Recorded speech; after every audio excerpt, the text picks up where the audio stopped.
Fill her up. You're listening to the Gas Digital Network. Conceive, believe, achieve. Shut the f*** up. You're listening to Believe You Me with Michael the Count Bisping. You know my name yet? And Anthony Lionheart Smith. All right, BYM, we are back. I'm at home. Anthony, where are you these days? I'm in Denver. I just got into, I got this apartment for the rest of this training camp. So I just got moved into it and I forgot my microphone. So I'm sure it's echoey in this empty ass apartment, but it's echoey and you sound very feminine. I don't know if it's like, maybe that's just maybe the microphone just makes me sound tougher. It gives you an extra boom. Yeah. Good, start talking like this. Just raise your voice and speak a little more manly, please. How you been, mate? I feel like, because we didn't manage to get a show in last week, I feel like it's been a lifetime. What have you been doing? So you're still training, getting ready for the Johnny Walker fight? Yeah, I'm just busting my ass, man. I'm getting punched in the face. I got black eyes. I'm getting the shit kicked out of me. The typical start to every training camp. It's rough. I'm tired. I'm beat up, and I thought I was in pretty good shape leading into this one, but altitude here in Denver is a whole different deal, so it's going rough. Yeah, well, it's supposed to. Yeah. That's the idea. If you're going through a training camp and you're beating everyone's ass and you're the man and all the rest of it, then you're not getting pushed. That's right. The hard part. Getting to the fight is the fighting is the easy part. The getting ready for it, the bloody repetitive nonsense, the getting up early, the running, the dieting, the sparring, time these guys after already time. In shape. That's what sucks. Dustin Jacoby lives here. He's in shape. Cody Brundage lives here. He's in shape. Rob Wilkinson, he's the PFL light heavyweight champion. Yep. He's getting ready for Thiago Santos. He's been here for a while, so he's peaking and getting ready to fight. So I don't know. I imagine like a herd of buffalo running down the prairie, and like you're standing on the outside, like trying to jump in and like keep up, but you're going to get banged up no matter what. So I'm trying to figure it out, but it's a rough one. A herd of buffalo. So Anthony Smith is getting stampeded on. Yeah. Wild Coloradian buffalo. That's how I feel. Now I was going to say, I've said this before, the fight is the easy part, because that's when you walk out and there's 20,000 people and they're all cheering and screaming your name, or maybe they're booing you, whatever the case is. There's energy, there's emotion, you get in the recognition, the fame, the money, all the rest of it.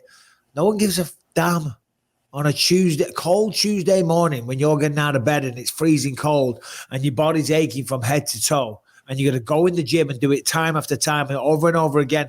There's no crowd. There's no one cheering you on. There's no one giving you checks. You know what I mean? That's the hard part. Getting through a training camp is what separates the boys from the men, and the people that can stick to that and turn up, stick to that routine and have the discipline to do that, and the mental toughness. You know what I mean? People talk all the time about, you see it, don't you? I forget who it is. They talk about the Marines. And of course, the training process for the Marines, of course, it's really tough, and I'm not taking anything away from them and saying that this is tougher, but it's kind of a similar thing. Going through a training camp and sticking to the schedule is not an easy thing to do. No, it's not. And it takes precedence over everything else that you do. So that's kind of like bringing fucking microphones to the podcast, like bringing microphones and everything. Like it's all you think about, and which is fine. That's my job. That's what I signed up to do. But you're right. The fight is the easy part. It's the fight at the very worst is 25 minutes. I can do anything for 25 minutes. I got this shit to do for the next 8 weeks. Like I can do anything for 25 minutes. You're getting paid. Like you said, everybody's cheering or booing or whatever. And you go in, at worst, it's going to suck for 25 minutes and then you're done.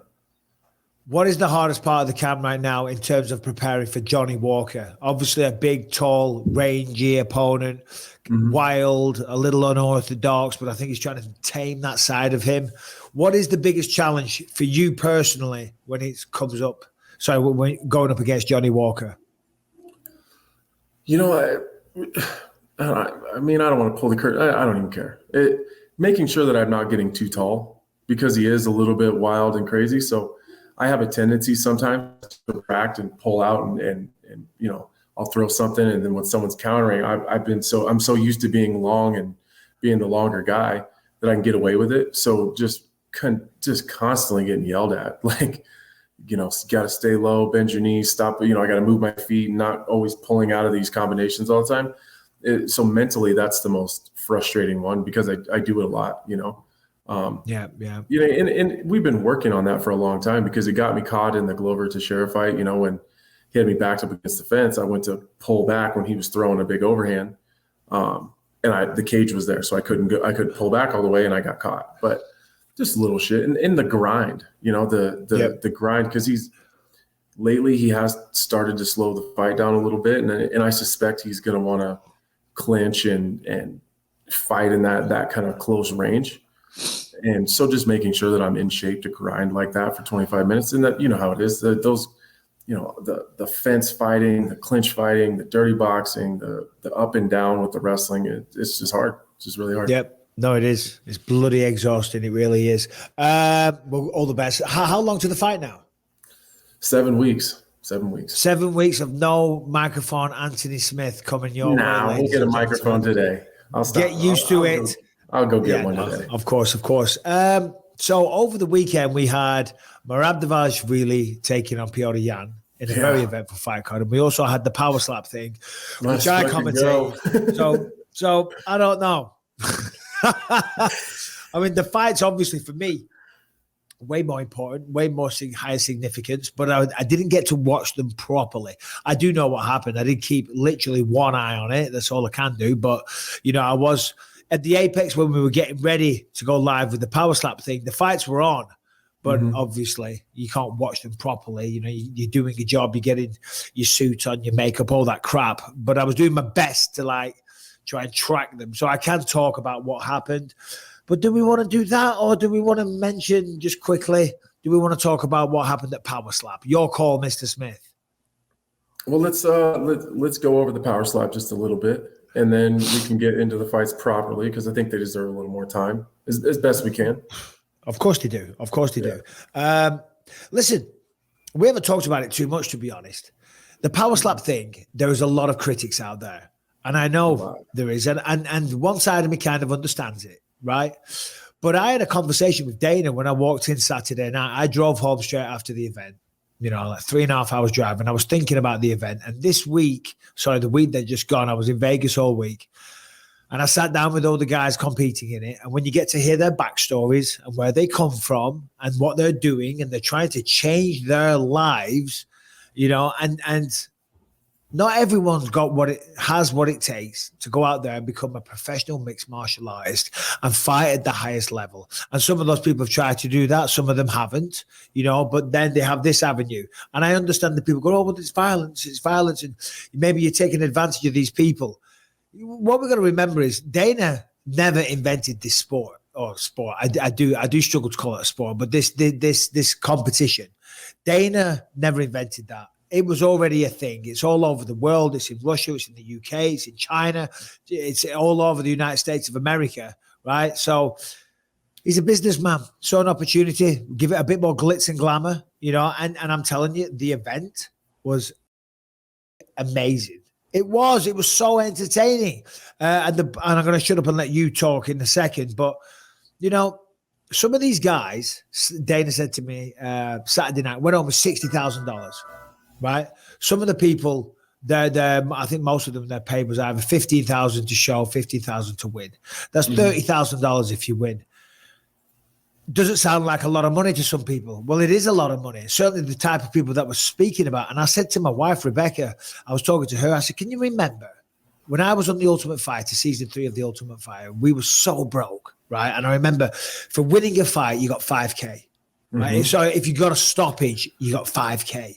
And at the end of it, I had 2 stoppages.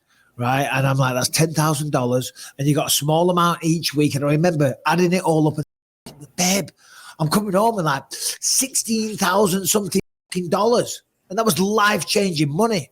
Right. You know, and I said to Dana, it's, you know, life's been very good. I've done well through the UFC and things like that. And now I have a lot of opportunities. It's easy to forget those days. And that's where these people are coming from. Like there was one guy that competed. His son sadly has some condition. There's less than 1,000 in the world. And, you know, these are simple kind of guys. Yeah, you know, just normal people. One guy's, you know, they're working 2-3 jobs. This one guy is a child that has a condition, less than 1,000 kids in the world, and is going to die pretty soon. Wow. I know, and he was fighting back the tears, and I was like so emotional talking to him.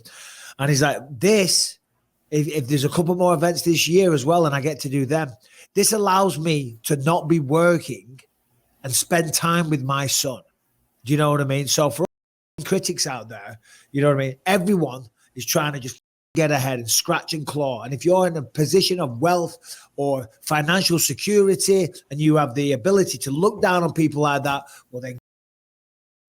But a lot of people aren't. And if they're going to do this at Power Slap, if they're not going to do this at Power Slap, they're going to do it somewhere else where there's no regulation, there's no athletic commission, there's no medical screening, there's nothing like that. And if you speak to these people, they are so grateful. They are so grateful for these opportunities. And I think people need to remember that. Yeah, one, they're not going to make that kind of money anywhere else at some of these other organizations. And I think that Dana should have put that fact forward from the very beginning that he didn't invent this. I've talked about this before. I was a fan of the power slap thing or slap fighting in general for a couple of years now, way before the slap fighting league was even a thing. And you're right. When I went back during that pilot event and you talk to some of these guys, they could not have been happier to be there. They were so excited. They were in this multi-million-dollar facility with people tending to them and making sure that they need something. And me and you and some of the other commentators are going back and like they couldn't have been happier to see us just to come back and say hi to them. You know, like when you talk about opportunities, I think that what was his name? KO Chris was in the middle of that platform screaming. If it wasn't for the Power Slap League, I would be down and out. Like I just like sometimes I see these people on Twitter and they're just like, oh, Anthony Smith likes this shit. This is bullshit. This is disgusting. Like, fuck you. Like, I met these people. You know what I mean? Like, I've talked to them. Like, I've hung out around these guys. Like, if this is what they want to do, like you said, they're going to do it regardless. So why not do it here and get a hell of a lot more money than they're going to make anywhere else? And they're grown-ass men. Like, let them do whatever they want. And they're getting recognition as well. People are starting to know who they are now. They're making money, you know, and there's both. And I get it's not for everybody. 100%. I'm not forcing people to say, you got to watch this. This is something that you need to be a part of. It's just don't judge other people for what they enjoy. There's still a lot of people that frown upon mixed martial arts. When I did that movie last year in Bulgaria, there was a guy that I met, became a very good friend, Luca, lovely guy. And we've really got a lot in common. He's a huge boxing fan, massive boxing fan. Doesn't get MMA, you know what I mean? But I was trying to educate him on it and, you know, some of the technicalities. And he's like, well, in my mind, Mike, he said, I just see someone get knocked down and you follow them down to the ground. It just seems so barbaric. And remember, in the 90s, it was banned. Do you know what I mean? The sport's come a long way, but it's still a gruesome sport and people still get knocked out. People still get kicked in the head. People still lose their damn eyeballs and their knees and vision and all kinds of stuff, you know? Horses for courses. And I'll tell you what, the horses that this is pure entertainment and shock value. The best part about an MMA fight is seeing someone get out. Let's be honest. It's great. And I love to see the competitiveness and I love to see the sportsmanship and I love to see the technique on display and the strategy and the human chess element of it all. We all love that. But when it ends in a spectacular knockout, when Francis Ngannou decapitates Alistair Overeem, when Dan Henderson flatlines me and then dives on me, that's what has made this sport so big, right? And I'm telling you right now, Saturday night in the Apex, the place was packed out. The atmosphere was goddamn electric. The production was sensational. And the reaction, because a lot of people got knocked out. A lot of people got knocked out. And I'm telling you, the place lost their goddamn mind. Yeah, dude, I thought the production was great, and you know, I seen Dana on the during the production, the camera would pan by, and I seen Dana on that red phone a couple of times. So that tells me that the production's only going to get better from here, because that's telling me that he's sold. He's bought in. He's to make it the best he possibly can. I get it. It's not for everybody, but like you said, no. If you want to tune in, we're going to move on and watch us kick each other in the face, a couple slaps shouldn't hurt your feelings too much. It really shouldn't, And if, as Dana said, if you don't like it, then don't watch it. That's all you got to do. But understand that these people have been given a platform. And this sounds like I'm on a massive PR campaign, because I'll be honest, I did it slightly have my reservations. I was like, I don't know how to feel about this. But when you speak to the people, as I said before, and I'm repeating myself now, and you hear the stories and the hardship, but not all of them are like that. Like, there's a guy called Vern Cathy who was on there at the weekend. He lost. He got knocked out, but he's a really nice, put-together guy. He's an engineer. He's a family man. There's a lot of them like that. Darius the Destroyer, who was in the main event. Again, these words or names mean nothing to MMA fans, and we are going to move on to MMA in a second. But he's a really, really nice guy. He's not a wild man. He's not a thug. He's not covered in tattoos. Do you know what I mean? He was 19 years old, and he got involved with this and realized he had a talent for it. As it turns out, he got knocked out Saturday night, sadly. But then there is some wild cards. There is the guy that you mentioned, KO Chris Thomas. That guy knocks everyone the F out, but he's a maniac. He turned up 16 pounds over, and he didn't have a clue what to do. So I talked him through the process on how to cut weight, and I could see that I was looking at him, and it was just going in one ear and out the other. I'm talking about salt baths and distilled water and carbohydrates and fucking this and that. And he's like, the fuck, man? Short-circuiting. So I give him my phone number. I said, right, look, listen, take my number. Well, it turns out he doesn't have a phone, right? Because this is the kind of guy that he is, right? So he's like, can you write it down? I mean, I haven't written down my number in a long time, because you just don't have to do it. So I wrote the number down and ripped off a piece of paper. Give me a call later. Next time I saw him, he'd lost a piece of paper. Can I give it to him again? So there's people that are very put together, and there's other people that need these goddamn outlets and these platforms to be able to, hey, he has a talent for taking a shot, and he has a talent for knocking someone the hell out. So for him, this is Christmas. Anyway, so it was bloody fun. If you haven't seen it, check it out. It's still on Rumble. If you want to see some people getting knocked out and you appreciate a bit of shock and awe, it's for you. You'll enjoy it. It's real. All right, Harrington, how are you, buddy? Brian, should we have a little foursome? That sounded weird. Oh, I like those. Oh, foursome boys. What do you guys think of my fake plants in this new apartment? You guys like this? Very fancy. Yeah, man. You got them hanging back here too. It's like you got a woman's touch on the road, dude. It's cool. Well, see, the fake plants, Rebecca has a big problem with fake plants. Anywhere we go, if they have fake plants, she just automatically thinks it's super tacky. And she's right. So, there's just no need for them. Why the fake? If you're going to have a plant, have a real plant. They were here. Oh, no, I'm not blaming you, Anthony. Oh, I was like, I put them there. I know you didn't bring them with you. You didn't even bring a fucking microphone. Would you have been pissed if I'd have brought fake plants with no microphone? Pack the fake plants, but no microphone. It just shows laziness, to be honest. It's like they don't want to take care of plants, so they put fake ones up. No, when you go to restaurants and there's there's a couple, maybe it's just by our house, or maybe you've experienced this phenomenon, but you go to a restaurant and they've got fake plants everywhere. It's shit. And Rebecca hates it. Straight. Oh, she's like, I don't like this place. Look at the fake plants. Yeah, let's relax. We're getting out of here. It's got the best steak in town. It says so on the sign. Anytime it says the best steak in town, it's not the best. It's not. What's going on, Harrington? Nothing too much, man. Just having a nice Monday here. Excited to be doing the show. Very good. Very Why good. Why do you say it like that? What do you mean? I felt like we got attacked there for a second, Mike. I'm just happy to be doing this. Happy we're here. I am. There was a great fights over the weekend. Power Slap was awesome. Wolverine got revenge. Blink once if you need our help. If you're being held hostage by a crazy pregnant woman. Dude, I'm just so glad to be out of the house, guys. That's where I'm coming from. Yeah. Well, we're glad you're out of the house also. All right, guys, let's just talk about chalk real quick. CHOK. Chalk.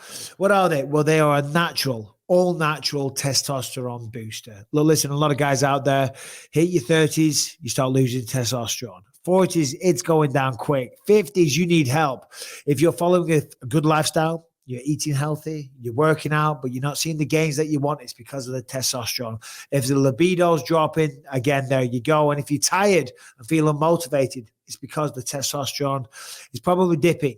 Okay, that is where Chalk comes in. Okay, men's testosterone levels, they are at an all-time low, and Chalk has created a new natural testosterone booster that's taken the sports nutrition world by storm. And I prefer Chalk for several reasons. Well, because first of all, it's all natural.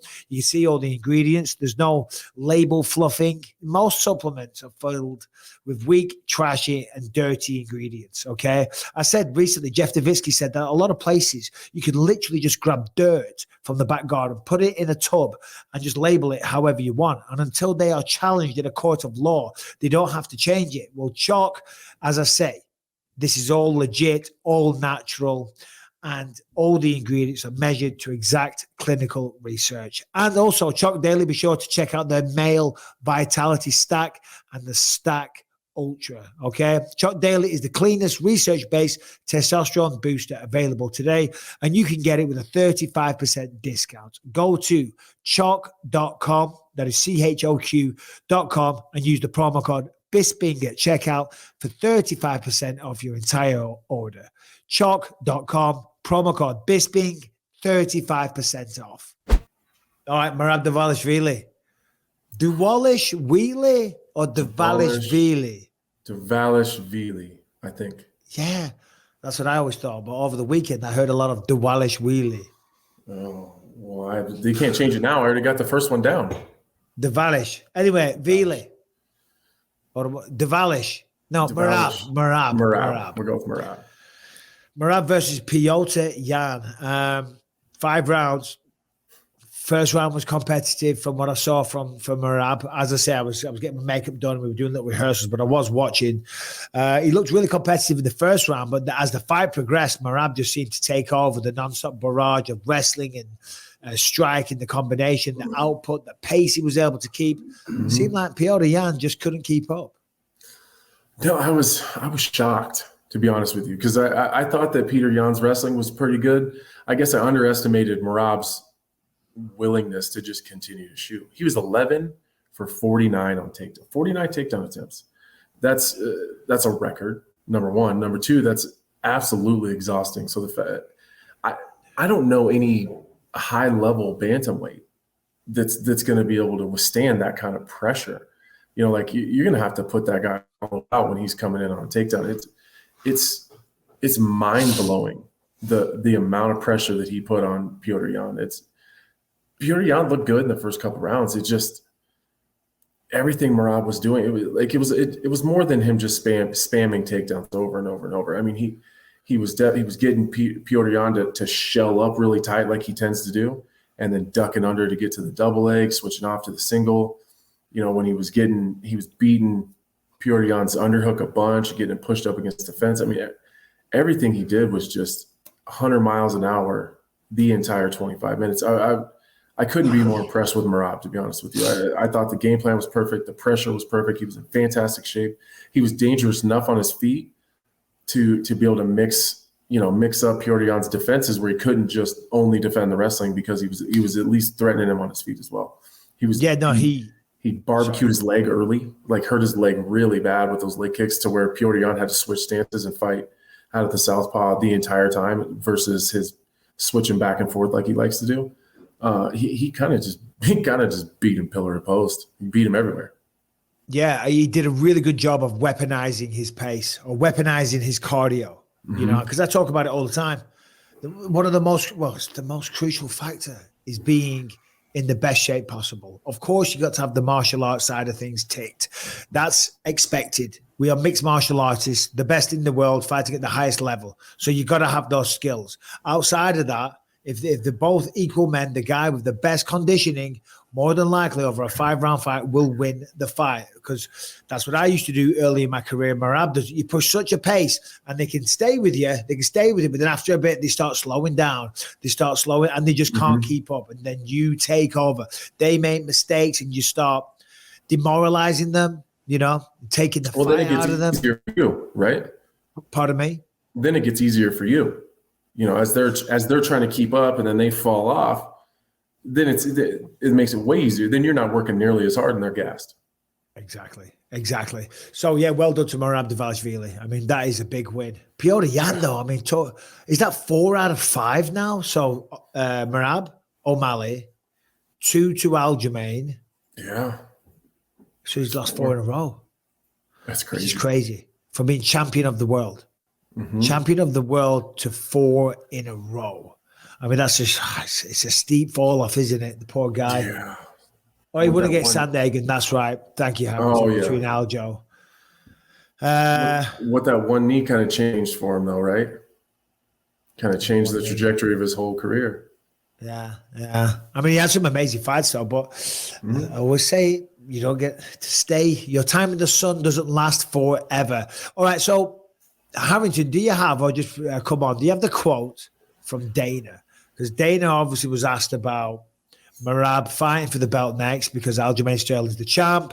Of course, Merab's right there now. I think he's on a 9-fight win streak now. 9-fight win streak. By far, that's his biggest win. You would think next fight is a title fight. But obviously there's Cejudo and Aljamain. There's Sean O'Malley. There's Sandhagen. There's Chito Vera.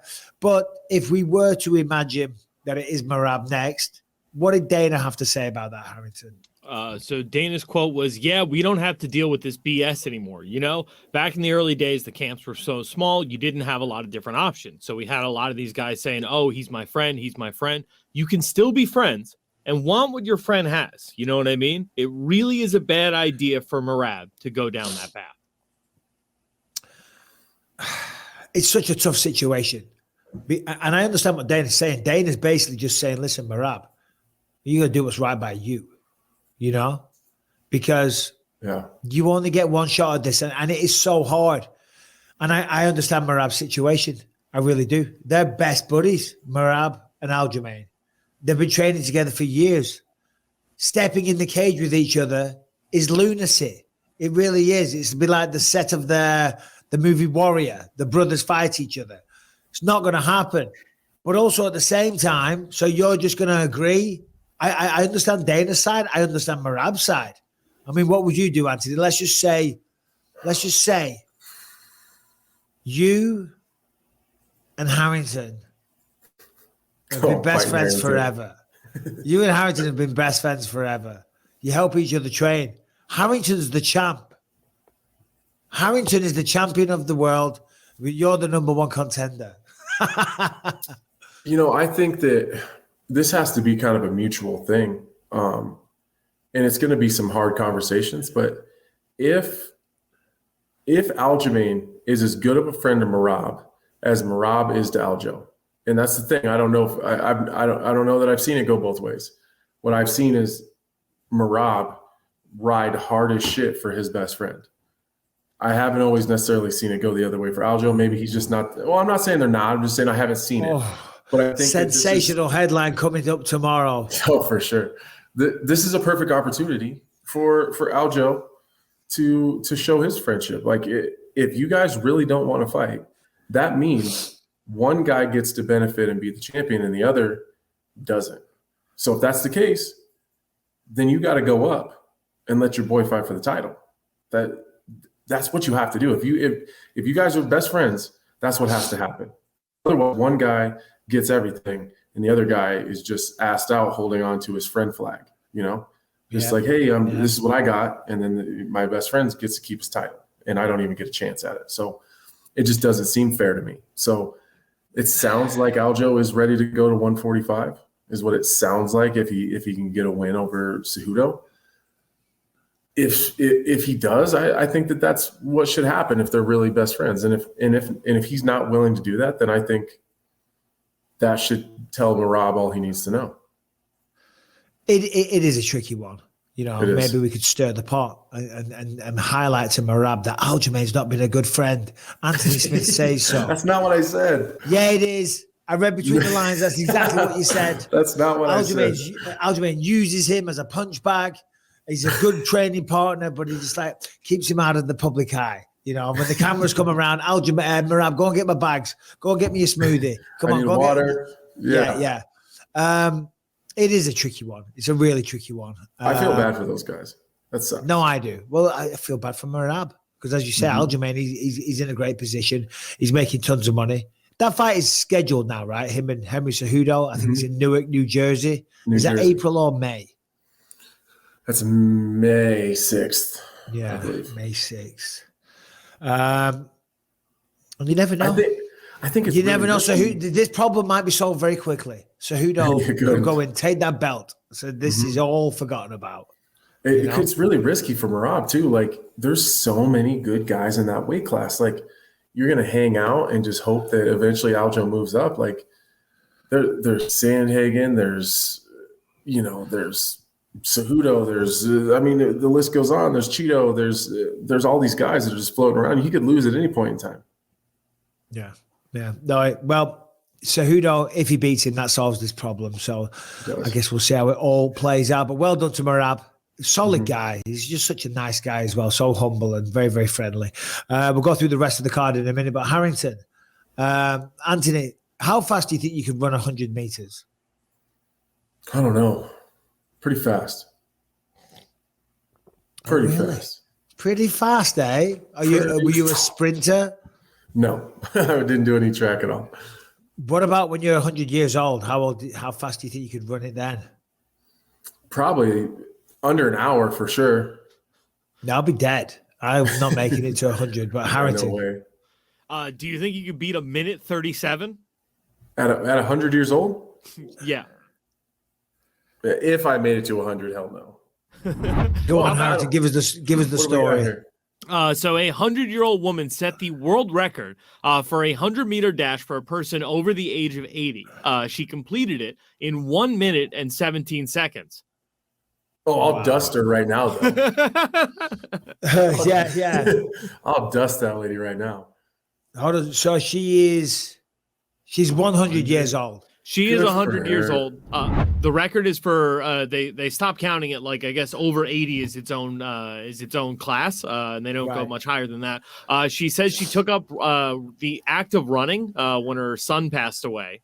So anytime a parent has to bury a kid, figure something out. She figured out track, and she's now a world champion.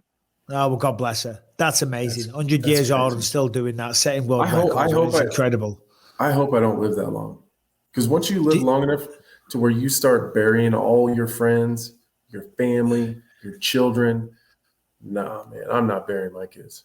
They're going to bury me. Well, hopefully none of us have to bury our kids. No, but I've been thinking about this a lot though recently. I've been thinking about old age. I've got to go, my wrist. I can't rotate my wrist right now. I can do that, but I've got to go have another surgery on my goddamn wrist. I'm just sick of having surgeries. But I do think about old age a lot now, and I always wanted to be an active older person. In my mind, I will be. I hopefully will be, but who knows? How do you think you're going to age? Will it be a graceful aging process for Mr. Smith? No, I don't. Honestly, I talk about this with my wife all the time, that I want to do the best that I can to continue to take care of my body. And, because she's been pushing me to get this neck surgery and all this other stuff. And I just I don't want to do it, and she always says that you're going to be 60 years old, unable to do anything with your kids. You're going to be 40 years old, struggling to get out of bed. And I think that it's going to be, a steep fall, to be honest. I was thinking about this today, Mike. I remember when I used to do these interviews all the time, and when I was getting close to having 50 professional fights, it's been a couple of years ago, I was getting close to 50, and people would say, well, hey, how do you feel? How do you feel? It's a lot of fights. You've been at this a long time. And at the time, I remember thinking, damn, I kind of feel good. I feel really good still. And now I'm like, oh, God. It's just the difference in a couple of years. It just takes a lot more maintenance. It takes a lot more focus. It takes a lot more time to continue to keep making sure that I'm on the up and up every single time. Well, it's because it's a tough life. It's hard on the body. Yeah. It really is. And I always try and tell young fighters, up and coming fighters, train smart, don't take too many shots to the head, and stretch a lot. I wish I did a lot more. My mobility is so messed up, and I don't want to sit here and go through all my injuries because people are sick to death of hearing about me. But the road of a mixed martial artist is very, very tough, you know? And it's just like any sport, really. Because I was going to say there's only a few people, not a few people, a low percentage of people, should I say, you know, that really, you know, makes it work for them. You know what I mean? Just like a lot of sports.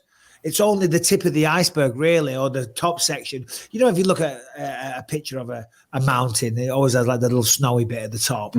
The snowy bit at the top of that mountain is the percentage of people, fighters, athletes, any sportsman, really, that make it work for them. And at the end of it, are able to sit back and go, do you know what? I did it. I made my mark. I made some money. I made some history. It was all worthwhile. You know what I mean? Because sadly, a lot of people are going to fall into obscurity. A lot of people are going to go through the hardships and the sacrifice and the injuries, you know, and not make it. And that's not because of the UFC. It's not because of anything. It's because of that's the competitive nature, and the cream rises to the top. And when the cream gets to the top, it forms a little bit of snow at the top of the mountain. My God, the analogies are all falling into one another. But do you see what I'm saying now? It's fucking hard, man. It's a hard life.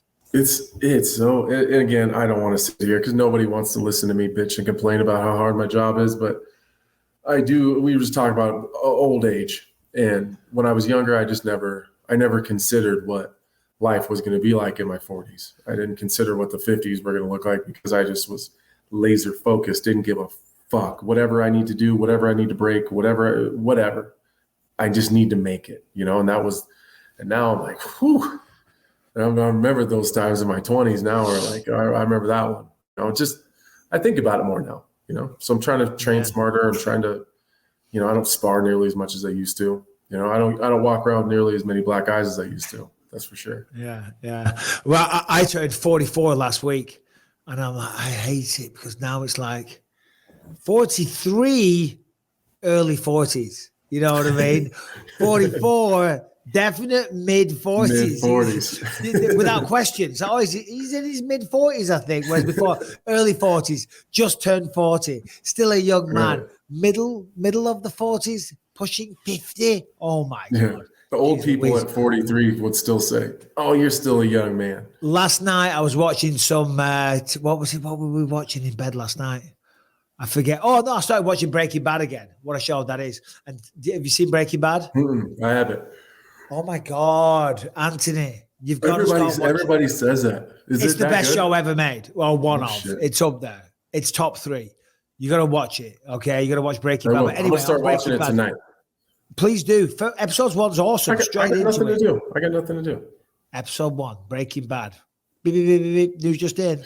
But on the show, Skylar and then this other woman, they're talking, and one of them's turning 40. And I started watching this back in like 2010, I think. And I wasn't even thinking about my 40s. Now I'm older than those women on the show. I'm 44. Jesus Christ. Where has time gone? Anyway, make the most of it, people. This is not a rehearsal. We are here for a very, very short time. All right, what else on the fight? So Alexander Volkov versus Alexander Romanov ended in the first round. Thoughts on that one, Anthony? No, I thought Alexander Volkov looked really good. You know, he's obviously been. I think they said on the broadcast he's been in the States for the last 5 or 6 months out in California working on his wrestling and wrestling only. It showed. You know, I think his last couple fights, they made a big deal about him putting on more weight, so he was just physically able to deal with some of these heavyweights.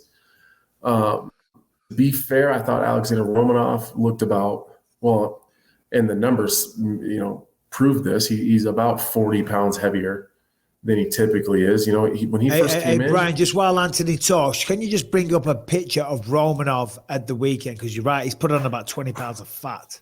Yeah, it's all around the midsection. He looks like shit. Just to put it bluntly. And when he came in, he was big and thick and fast, and He was throwing big punches, getting takedowns. He was aggressive, and now he's just kind of a fat slob right now.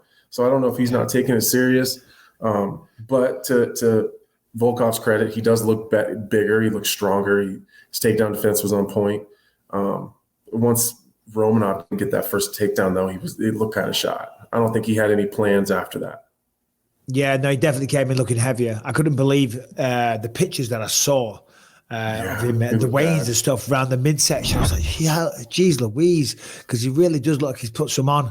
That's not too bad though, because his arms are up and it's the arms up kind of. No, that's got to be his. That's got to be his debut. That's got to be an early That's his fight. debut. There's another one there. Let's have a look. Basically, scour the internet. There we go. Yeah. Basically, we want you to scour the internet and body shame, fat shame Alexander Romanov, who's a very dangerous elite heavyweight. Yeah, he'll still beat the shit out of you. Oh, he'll smash the fuck out of the pair of us. We're like, he's so fat. What is he doing? We call it what it is. He looks like he's not trained. He can't even get a haircut. He used to come in his hair high and tight, nice and shaved, flat stomach for the most part. He's still a heavyweight. He was thick, he's a little bigger. Now he's huge belly, hasn't shaved, ain't cutting his hair. It's like he came straight off the couch.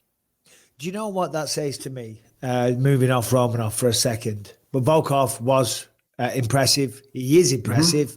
Mm-hmm. First round stoppage over Jairzinho Rozenstruik. Stopped Volkov there, who was undefeated until quite recently, lost to Marcin Tybura. Prior to that, he was undefeated.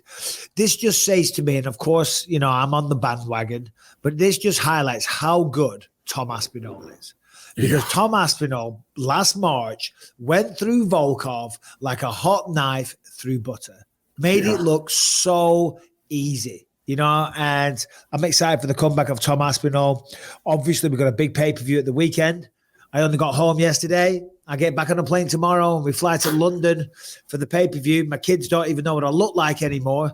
But yeah, Tom Aspinall, that just highlights that to me. Yeah, I think on the broadcast, and I think even on some of the pre-fight stuff, they had talked about, Volkov had fixed the mistakes. He had worked on this. He learned a lot from the Aspinall fight. And I don't think that was necessarily fair to Alexander Volkov to say, oh, you did this wrong, you did this wrong, you did this wrong. Like, I think Tom Aspinall is just a level above Volkov right now. So he looked sensational versus Rozenstruik. He looked great versus Romanov. Like, I think it's okay to say he's way better than these two guys. He's just a level below this guy. And I think that's a really great point by you. I thought the same thing. Like, God damn, how good is Tom Aspinall? Because he made it look easy. Well, I'll be seeing him this week. He's jealous. inviting me for drinks. I'm like, no, Tom, I'm not. He's like, come on, mate, we're gonna have a beer. Everyone, when I'm going back to England, they're all like, there's so many people. Oh, we're meeting up. I'm like, guys, I'm getting in Wednesday. I leave on Sunday. In between that, I've got a shit ton of things to do. I'm not there on holiday. So all you people, I will not be joining you at the pubs and the bars and things like that. I'll be head down doing my studies, Tell Tommy to call, book a flight, fly his old friend Anthony on down there if he needs to have a beer. Come on.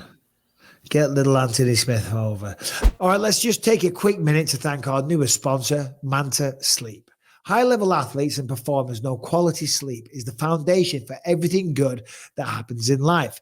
Driven by the belief, Manta is on a mission to give light sleepers control and mastery over their sleep. With Manta Sleep, you can maximize the enjoyment of life and unlock your full potential. The masks are 100% blackout for deeper sleep. They are made of soft, breathable, and durable materials, so you'll never worry about it stretching out or falling off. And you can check out the brand new sound mask featuring razor-thin Bluetooth headphones and a 20-hour battery life. As always, Manta features a 60-day free risk trial and free shipping in the USA. So right now, go to the website, mantasleep.com, see their full selection of sleep accessories. They have body pillows, weighted blankets, sleep machines, anything and everything a light sleeper could need. Be sure to check out mantasleep.com. Use the promo code BISPING to get 10% off, the perfect gift for yourself or the light sleeper that everybody knows. Give the gift of better sleep by going to mantasleep.com. Use the code BISPING, 10% off. Manta, sleep better, anywhere, anytime. All right, last one, because we've got lots of other stuff to talk about, and we have got Kamaru Usman coming back this weekend, so I'm excited for that against Leon Edwards. But the main event a few weeks ago, Nikita Krylov and Ryan Spann, as we all know, didn't happen on the day. Krylov was very sick, but they rebooked it for the weekend. Happy to see it was a quick turnaround. It came in at a catch weight, which again makes sense. Making 205 when you're a big dude is a whole process. So they allowed them an extra 10 pounds. Ryan Spann, Nikita Krylov went at it. As I said, I was very busy, but I went to the toilet, and as I was walking back, the fight was happening, and then I saw the finish. And it was the craziest finish because Nikita Krylov had taken the back of Ryan Spann. Ryan Spann was like, arching up, like tripoding, sticking his butt up in the air, trying to shake him off the top. Mm-hmm. It's a common thing. You just shake a little bit. When they're a little sweaty, they'll slide off when they get too high up. He falls off. And I thought, oh, my God, because you got to like Nikita Krylov. He's a good dude, but so is Ryan Spann. So it's like, may the best man win. But I'm like, oh, shit, he made a big mistake there. And then Ryan Spann just falls into a triangle. Granted. Credit to Krylov. Of course, credit. He did it. He saw it. He did it. He achieved it. He conceived, believed, and achieved it. But Ryan Spann, what the fuck was he doing? I don't know. This is what – okay. I'm going to go off on a tangent here, and I'm so glad that you brought this up. But because I almost sent a tweet to Ryan Spann yesterday. Because again, obviously, Ryan Spann and I have not been the best of friends. I really have a lot of respect for his coach. I love his team, and I really like his coach. I think he's one of the best coaches in the game. Saud. Love that guy. Amazing guy. Shout out to him. Yeah, one of the best minds in the game right now. That is Ryan Spann 101. I think I said this a couple of weeks ago when we were talking about what my game plan is for Johnny Walker. I said he's exactly like Ryan Spann. If you give him enough rope, he'll hang himself. And that's exactly what Ryan Spann runs into. He looked really good during that fight. He was transitioning very well. He was winning a lot of those scrambles, and he just can't keep it together. And he just dives into something with a big over. I mean, one hand down and throwing the other one into a overhand right into someone's guard is just asking to get triangled. But then I go on Twitter yesterday. I'm scrolling through board and seen someone had retweeted something that he tweeted. I don't remember the exact tweet, but it was, long story short, it said the address to the gym is what I'm assuming. It was an address in Dallas, Texas, and says, if you don't plan on showing up to this, then you don't got shit to say. He's mad at all the people on the internet trolling him because he got beat. Some of that is his fault because of some of the things that he says leading into these fights. Then he loses and it looks bad. And I almost tweeted him and was like, this is the problem with Ryan Spann as a whole. Why do you care what these people on the internet say about you to the point where you're going to give them an address so that they can come and say whatever they got to say to their face? Why do you care so much about what these people say that you want them to come say it to your face? Like, I just wanted to just tell him, like, you got to check. This is to him and all fighters that worry about this stuff. I'm not saying there's not going to be things on the internet that are going to hurt your feelings, because it happens to me sometimes when people say some things that are true. Sometimes it hurts my feelings. But by and large, most of that shit is bullshit. So to him and everybody else that just reads the comments all the time and gets so upset about them, you've got to stop. Specifically, Ryan has got to stop putting so much energy into what everyone around him says and the trolls and the shit talkers and even fighters. Like, don't worry about what I'm saying. Just worry about what you and your team are saying. And I think that if he can get his mental space, if his mental capacity would match his physical ability, he'd be unstoppable. He really would. Physically, he is so talented. He's strong. He's fast. He's explosive. He moves very, very well for his size. He's huge. If he could get his mental capacity to just dial it in and just focus on what him and his team are saying, like, he's one of those guys in the division that, like, I have always kept my eye on, because it's always been, if he can figure it out upstairs, he's going to be a goddamn problem for everybody to deal with. But diving into triangles when you're winning transitions, when you start freaking out and going on Twitter and worried about trolls and all this other bullshit, that's what separates being really good from being great. And with that kind of mentality and worried about all that other bullshit, he's never going to be great. And that's what I wanted to tweet him. Like, just stop. I know we don't even get along, but like, I almost feel bad for you. Like, you're so worried about all this other bullshit. Like, fix the stuff in the gym, tune into what Safe is telling you. And I think that's going to get you a whole lot further. And I know I went on a rant there. No, not at all. And you're spot on. You're absolutely right. And every time I've spoke to Ryan Spann on a fighter interview, he always talks about, the emotional side, the feeling side, controlling, working with sports psychologists and things like that, because the anxiety of the sport in general, is what holds him back. And that crosses over into the performances. You've got to be able to stay calm and level-headed in the most craziest situation that you can imagine yourself in. Imagine being, if you've never done it, if you've done it, I've done it many times, but the people at home, imagine having a full-on fist fight to the highest degree, full contact, trying to knock the shit out of your opponent in a cage with 20,000 people watching, within millions and millions around the world watching. Imagine that pressure and what that feels like. But also at the same time, you've got to be able to remain calm. Do you know what I mean? And not let the adrenaline take over the decision-making part of your brain. You know what I mean? Because the decision-making is so important. And if the adrenaline gets too high, then that goes out the window. And then you make stupid decisions. And then you panic when somebody takes you back or whatever the case may be. And then shit goes wrong. And that's why the top guys, they're the ones that are able to almost, like look at Fedor Emelianenko, how stoic he would be and how emotionless. You've got to try and be like that. Or, in those insane situations, just stay very level. And that's the tricky part. He's embarrassed. That's why he's going after people on social media. Because that's the hard part of it as well, because you go out there and you do put yourself out there to be critiqued, to be talked about, to be abused. Sadly, there is a lot of people that will do that. And it's hard to turn the other cheek. Certainly if you're in slap fighting, you can't do that there. That's flinching and you get an extra one. Do you find yourself wanting to like pull him under your wing a little bit? Like that's what I find myself like, and we don't even get along, but I find myself like wanting to like talk to him. Like take him out to dinner and to be like, what in the fuck is happening here? Like, you were too good to be losing the way that you lose sometimes. Like his mental capacity in these fights is such a liability. I wasn't worried about the physical part or whatever, the technical, all that other shit during training camp. I wasn't even worried about it because it wasn't going to last long anyways, because you can see it as he goes. Like, as long as you stick around long enough, and you're just technically fundamentally sound, he'll run into something on his own.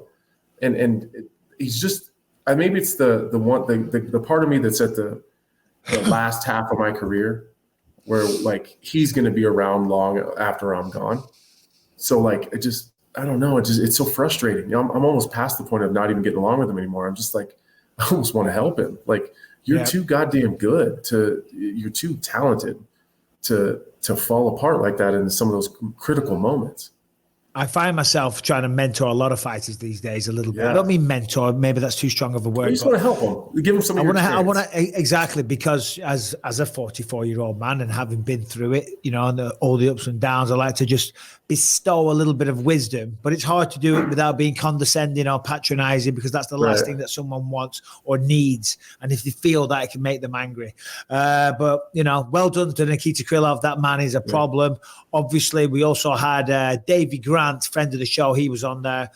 Inverted triangle, 4 minutes 43 of the final round. Davey Grant, one of the nicest guys. He's down to jump on the podcast today, but I'm still feeling like crap. So we're going to get him on the next show. So keep an eye out for that one, Davey. Dangerous Davey. Absolutely love that guy. Right, Harrington. What is, outside of the fights, we're not going to go through all of them from Saturday night because we've got a lot of news to talk about, and we've got some nonsense stories from Harrington as well. But what is the biggest news story in the world of mixed martial arts? In fact, hold on.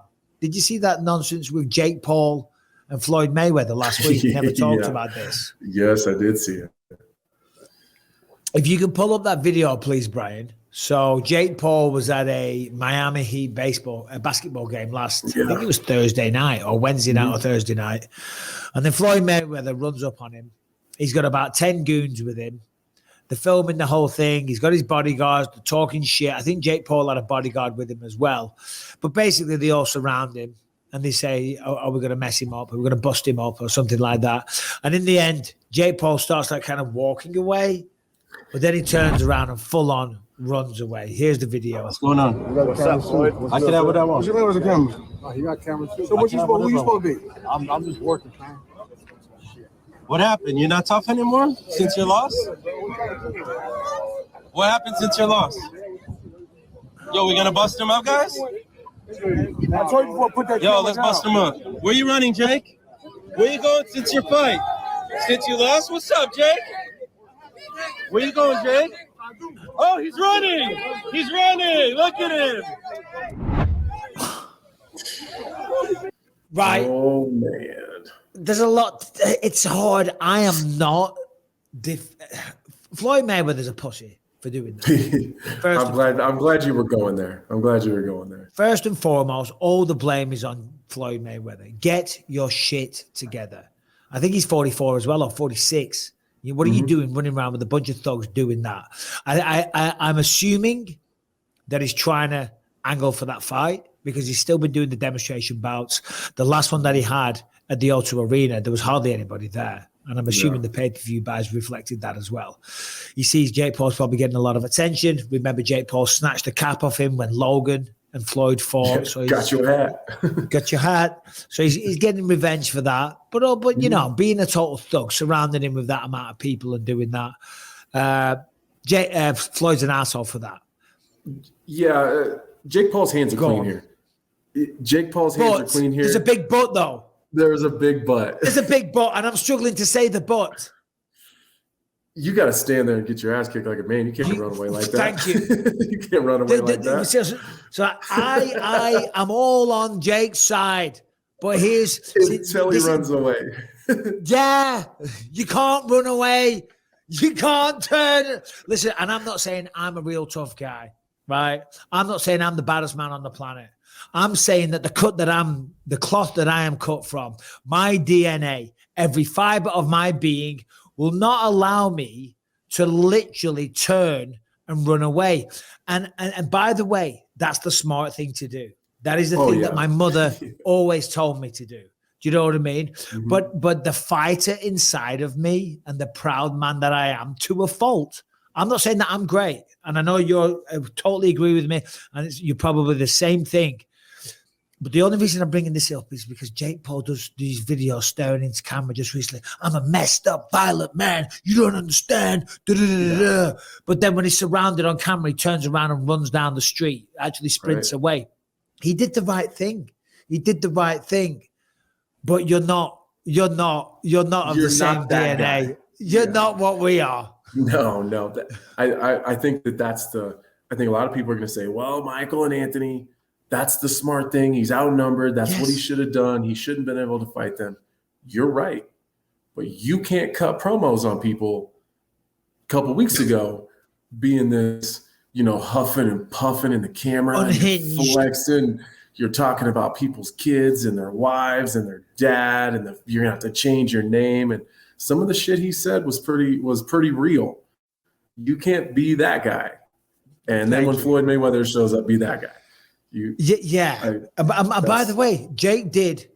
Any other person should run away, and if you're a fighter, you should still run away. But I'm not criticizing. I'm criticizing Floyd Mayweather more than Jake. All I'm saying is for Jake, it's really unfortunate because he just lost his first fight, and then after that, he's filmed running away from a confrontation. And I don't think Floyd or any of his people would have actually made it real. Do you know what I'm saying? I don't think so either.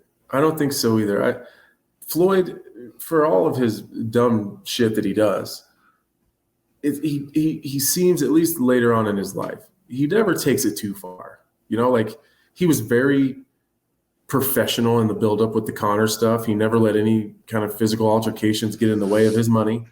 Even Conor kind of pushed the limit a couple times and touched him, and he didn't do anything about it. I think because in a real fight, Conor would smoke him. Yeah, well, I think that honestly, I think that in a real fight, Jake Paul probably has the advantage over Floyd Mayweather, for being honest here. But 100%. The reality is, though, because we got to say this, he was with a bunch of other people. I think he was massively out. He was massively outnumbered. I just think he was trying to cut a promo. I don't think he would have punched him in the face or anything like that. Way better than he expected it to, I'm sure. Oh, it was great because he ran away. Now, the only way Jake could get back at him, and he came back and he said, look, listen, I'll fight you one-on-one. I wasn't going to stand there and fight you and 50 others, which I totally get. I do. I am not saying that Jake's a pussy for running away. I'm saying that it just kind of, it conflicts the persona he's been trying to push lately. And it confirms. He's not who he says he is. Yeah, thank you. And listen, he did the right thing. That's fine. That's fine. That's totally fine. If anyone surrounds my children, I tell them, run away. If I would tell any person in the world, the number one thing to do, avoid confrontation.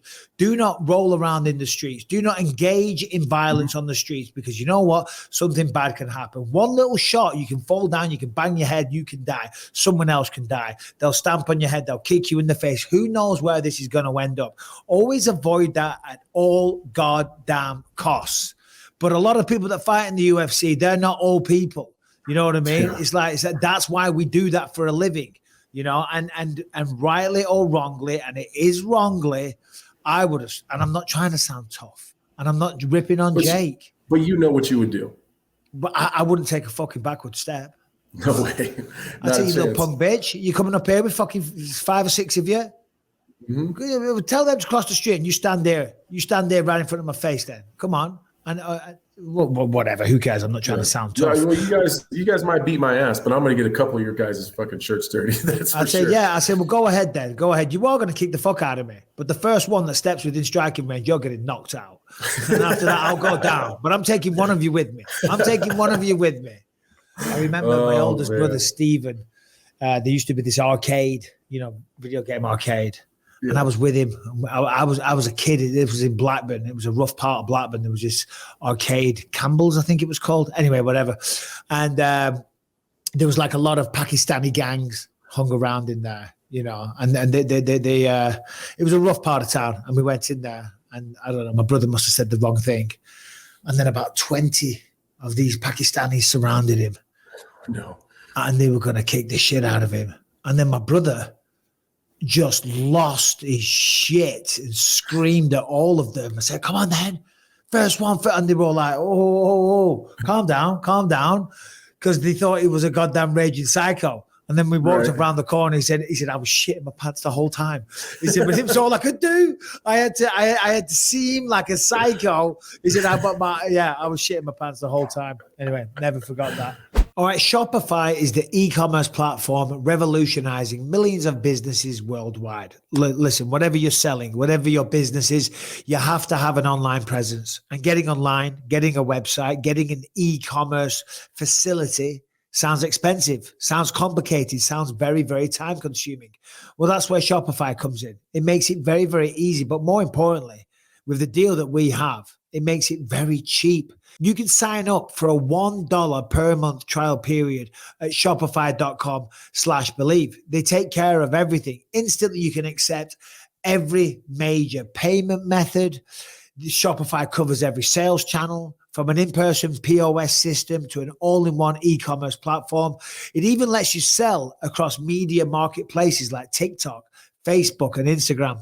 Packed with industry-leading tools ready to ignite your growth, Shopify gives you complete control of your business and your brand without having to learn any new skills in design or code. And 24/7 customer service is always available, and an extensive business course library. Shopify is there to support you every step of the way. Listen, if you have a business, if you have an idea, if you have a brand, whatever it is, you got to be online. You want to accept all major payment methods.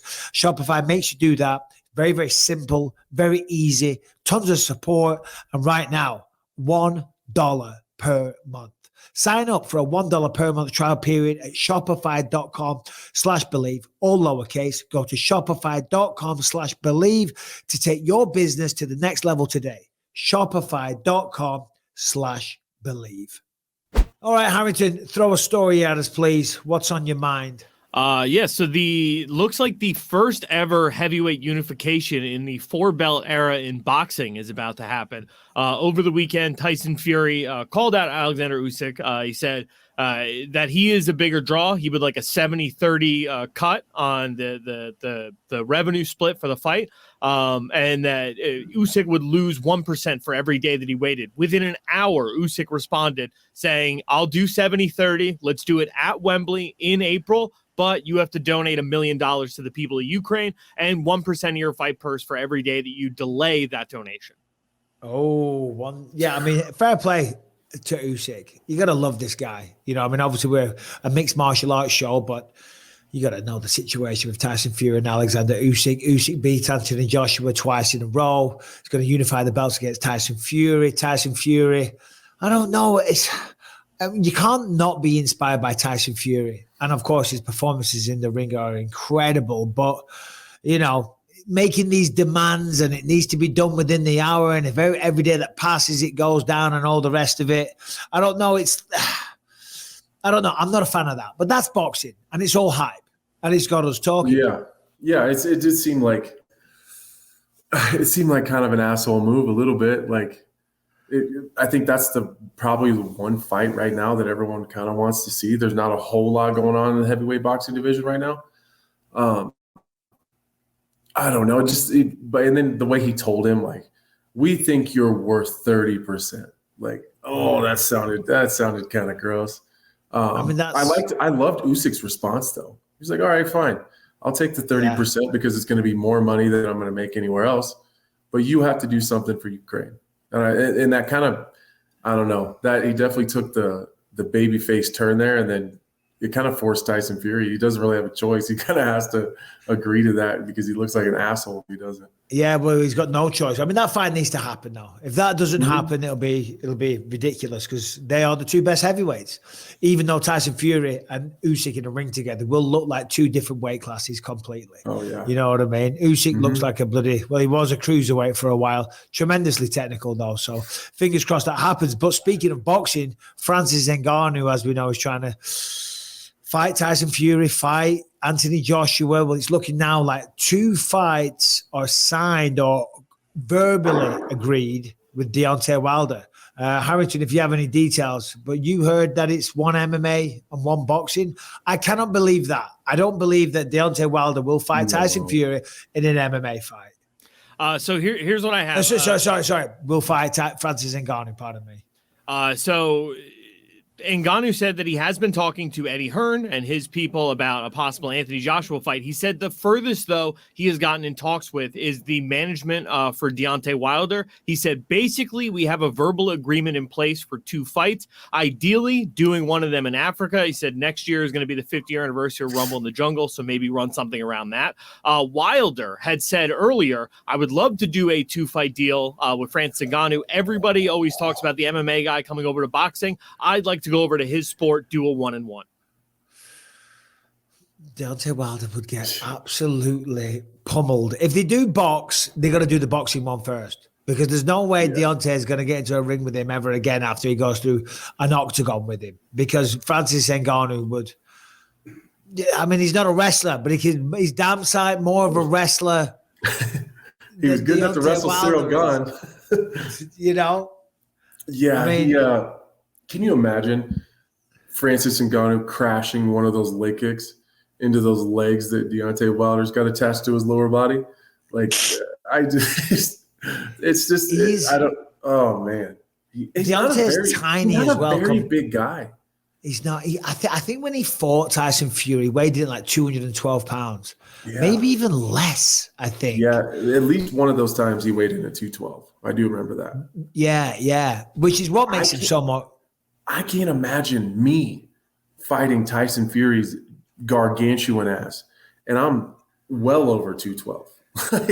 Yeah, but Deontay Wilder hits so hard. It's insane. Super And he nearly had him beaten that first fight. Remember, it was like round 8 or 9, knocked him down, and Tyson didn't know where he was.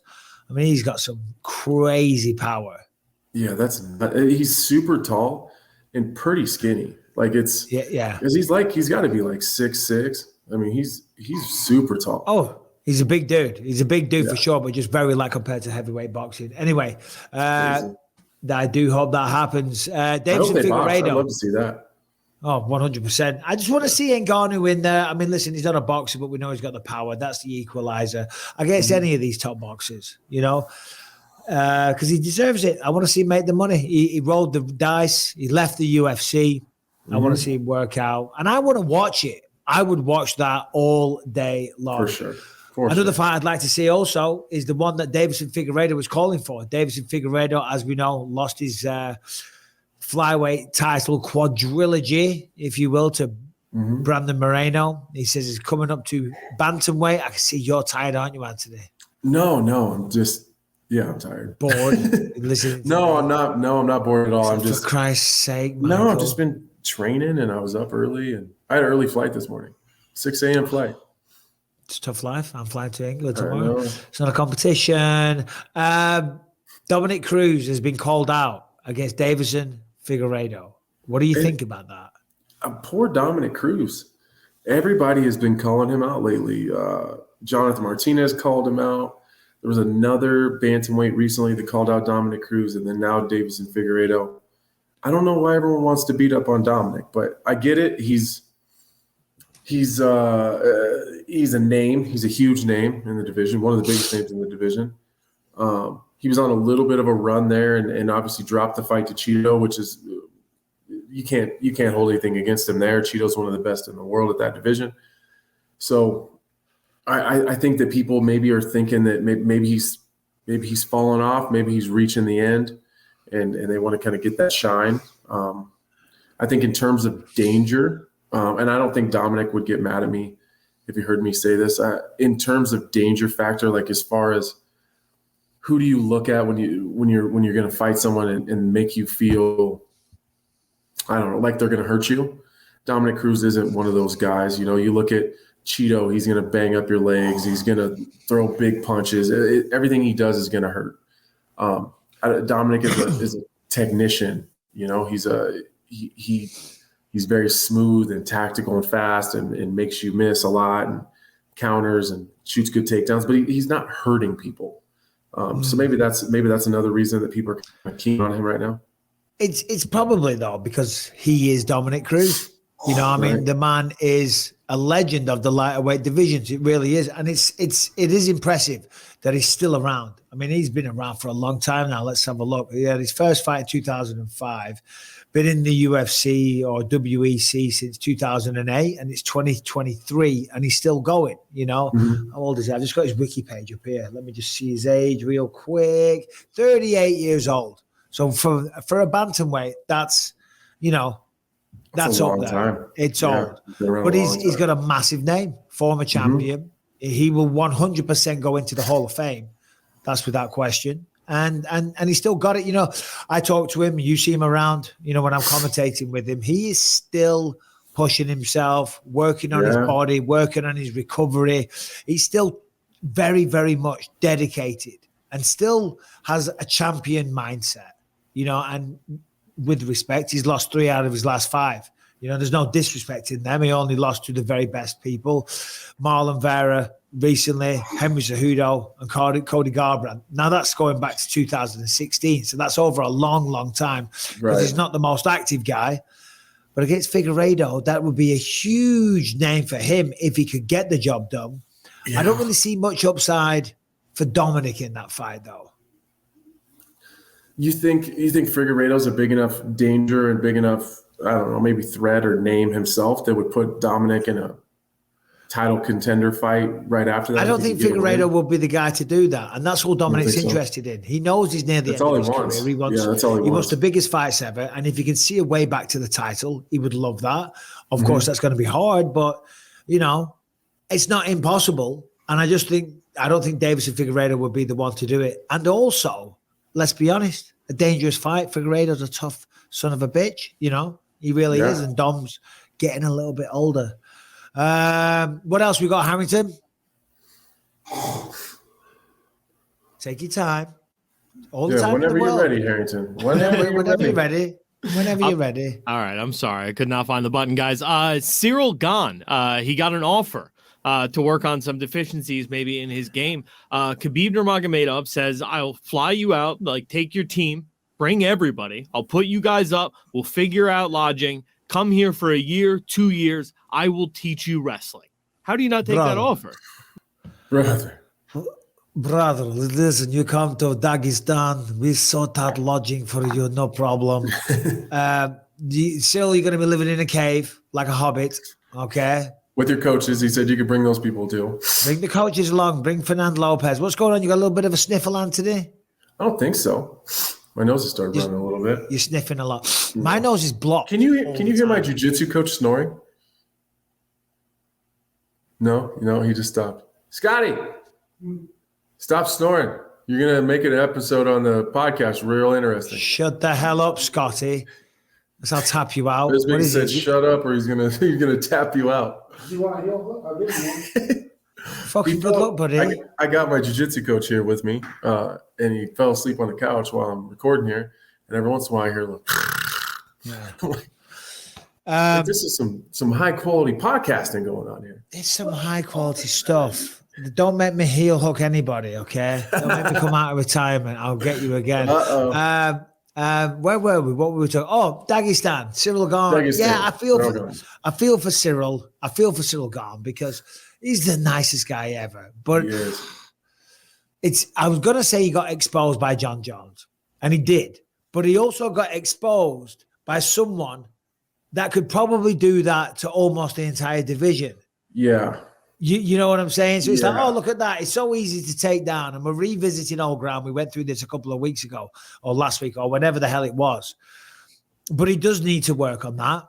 And there is no better person. And it's close to him. France over to Dagestan. I mean, don't get me wrong.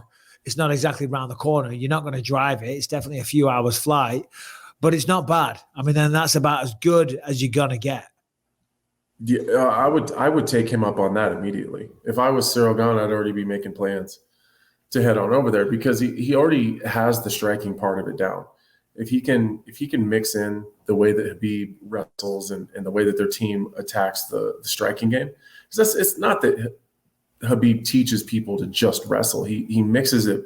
He blends their striking and their wrestling together very well. So I don't know. I think that's probably best case scenario for Cyril Gane. If Khabib extends his hand and offers you some help, you fucking take it every single time. I don't really care who you are, Cyril Gane or anybody. If Khabib wants to give you some of his knowledge, you at least go over there and spend a little time and take what you can. Yep, yeah, without question. Without a shadow of a doubt. Sometimes you can just work with someone for 30 minutes and pick something up. And it's like, wow, that's amazing. Like I worked with this wrestler once and he showed me this amazing thing that I still use, or to this day. I do it now and again on Callum when we're wrestling. You know, someone's got their overhook, an underhook on you. You overhook their arm, but then you put it in like the crotch where their hip flexor is. You know what I mean? And you can like kind of arm bar them. You know what I mean? A little bit. You can use your arm to arm bar them, and it makes them disengage from the clinch straight away. I worked with this guy for 5 minutes. He showed me that. I still use it to this day, and it pisses everybody off. It's great. But I think the larger conversation there is because Cyril Gane is French. He represents France in the UFC. And I see a lot of people, and I saw some videos today on social media where, because obviously we've got the fights happening this weekend in London. Can't wait to get there. It's a huge fight card. Usman, Edwards 3, very excited. There was someone on the card doing an interview and they're saying, yeah, you know, I'm really proud because I've got here training in the UK and I want to show that it can be done by only training in the UK. And I'm not talking about Leon or anything like that. And of course it could be done only training in the UK. And of course, Cyril can get better only training in Paris. You know, and of course, you know, you got to have loyalty to your team and all the rest of it. But what do you want to achieve? Do you want to just say, I made it, I did it, I managed to fight there, or do you want to become a champion? Are you willing to make those sacrifices? Are you willing to get out of your comfort zone, go to another country, suck it up as Cyril Gane or whoever it is that I was watching, and fly to another country and be a guest and be humble and learn and be completely out of your depth in a country with another language and weird foods and all the rest of it? Are you willing to go through that to get to where you need to be, to acquire the skills? Because those skills can't just be downloaded and put into your brain like that. And where you are now, or where anyone is, if they're not getting the results that they want, they've got to do something else. And they can sit there and you can talk about fucking loyalty and you can talk about representing your country and all the rest of it. Well, if you're born in that country, you'll always represent that country. And if you hold them in the heart, you'll always represent that country. And you can still be loyal to your goddamn team. But you can go to other places if you're willing to make those sacrifices and truly go after it. Go after it with everything you've got and all the resources that are available. And I don't see some people doing that. Some people, you know, and there's no names, I'm just saying, you know, there's nothing wrong with going and doing what Khabib offered. No, not at all. And I mean, look, I represent Nebraska and I'm here training in Denver. It doesn't mean that I'm representing Nebraska any less because I'm doing my camp in Colorado right now. It's just, you got to seek out the partners. Sometimes you got to isolate yourself. You got to get away from your comfort zone. You got to get out of your element and be uncomfortable. And I think that would be great for Cyril Gane. It doesn't make him any less a Parisian fighter. Is that how you say it? Parisian? Parisian? I almost Parisian. Look at me all cultured and shit. I know. Just you've been there one time and now look at him walking around with a bloody croissant. Yeah, either way, I think that's something that Cyril Gane should take advantage of. Because if it was offered to me, I would. I'll tell you that. Yeah, no, without question. And who wouldn't want to train with Khabib? Right. Khabibi. Right, I know you haven't got too much time, Anthony. In fact, how much time do you have? Be honest. Like 8 minutes. 8 minutes. All right. Is there one more breaking news story, Harrington, or should we go to questions? I don't mind doing questions by myself, but I know people have them for me and Anthony. Or is there a big story that we didn't get to? Oh, Conor McGregor, Dana White. We never did. Did we talk about this last week? I don't think we did. I don't think so. Yeah. So apparently, go on, Harrington, set the scene real quick. And then, Anthony, whenever you got to go, just say, listen, I got to get out of here. And I guess you can leave me with these two reprobates. But go ahead, Harrington. I've been called worse. So Dana White came out on one of the post-fight press. I think it was for the John Jones card. And he said that there was an altercation already. There was a dust-up in filming for Tough. He said if he was a younger man, he would have jumped in. Amy Kaplan from Fanside was the first to report on the details. Said apparently somebody was KO'd during filming. McGregor jumped in the cage and shoved Chandler. Someone got slapped, and the teams rushed the stage. Nevada State Athletic Commission broke it up, and she's promising a video interview to come. Yeah, I mean, that's just tremendous promo, isn't it? But I'm not. Are we surprised? Are you surprised that they got into it? Come on. Conor knows what he's doing. He's a businessman. He's going to do a whole show of The Ultimate Fighter getting along with Michael Chandler. No way. You got to no. Well, it's not just that. That's who he is as well. He is. He likes a bit of confrontation. Yeah, for sure. That's who he is in his DNA. Like we said before, I can't imagine McGregor turning and running away. But we should, because he's significantly smaller than Jake. But even still, Chandler is literally one of the nicest guys ever. The nicest. He's like the classiest. I don't know how you don't get along with that guy. So what does Michael Chandler get mad about? What do you think? What do you think an argument between Chandler and his wife sounds like? So I was at the Apex. I don't know. There's no way. I met his wife at the fight as well. What was she called? Lovely lady. Just he's the nicest guy ever. He really is. Last week I was at the Apex all week, Tuesday, Wednesday, Thursday, Friday, Saturday. And I saw, because they're filming The Ultimate Fighter there. And when I was not busy, I went for a little wander and I found myself wandering past and I spoke to a few of the guys on the teams and asked some questions. And obviously I can't say anything because the guys were like, oh, I can't say anything to you. I'm like, bro, what are you talking about? Look where I am. I work for the UFC. You can tell me stuff and I'm not going to make it public. I know how to keep my mouth shut, but Yeah, and I keep bumping into Michael Chandler. And at first, when I saw him, I think I mentioned this a few weeks ago, he's like, no, Conor's been cool. Conor's been great. He's been really cordial. Well, that's all gone out the fucking window now. And it had to happen. It had to happen. But that's what we want to see. You know, that sells the fight so much more.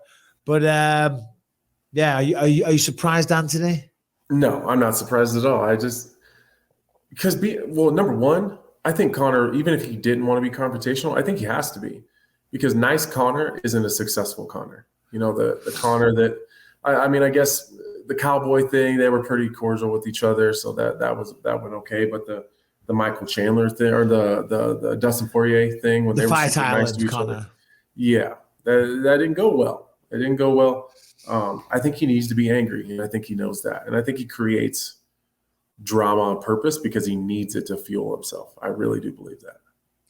And anytime you're filming The Ultimate Fighter, when you're around the other person, the other coach, for that amount of time, and when you know that you're going to fight, tempers, you know, sometimes overboil. You know what I'm saying? Because you're around each other, you're filming. The schedule is relentless. It's very, very busy. You know, sometimes you just have to, because the situation, dance to the other person's tune. You know what I mean? Maybe you got to wait for them to finish in the gym, right? And you wait for your session to start. And it's like, come on, motherfucker. And you're like, well, hold on a minute. We've gone over a bit. We're stretching or whatever it is. There's all these little things that cause you to get irritated with one another. Right. And then, of course, the producers are like, hey, Michael's running a little late over there. You gonna let him do that? Yeah, no, exactly. Yeah, they're stirring the pot. And then one of your fighters loses or wins or whatever, you know, and then you get emotional and it all kicks off. But that's why we love it. Right. Anyway, we're going to do one question with you, Anthony, and then you're going to run and I'll do the rest. All right. If you do have a question, please send them into bympod@gmail.com. Make them good. Okay. They've been terrible lately. Harrington. If you're enjoying the show on Spotify, iTunes, or wherever you find podcasts, make sure to subscribe to the show. Leave a 5-star rating, positive review to help us out on those platforms. If you're watching on YouTube, make sure to subscribe to the channel and you hit that notification bell to find out whenever a new video drops. And if you want to catch over 400 episodes you can't find anywhere else, completely ad-free and uncensored, head to gasdigitalnetwork.com. Use the promo code BYM. Get yourself a 7-day free trial. Check out over 20 great shows on the network. What do we have, Brian? All right, so you better make this one a good one, Brian.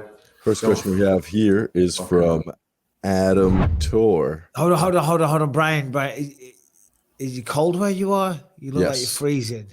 Is it really cold? It's pretty cold. I also keep my window open so my computer doesn't blow up because it gets super hot.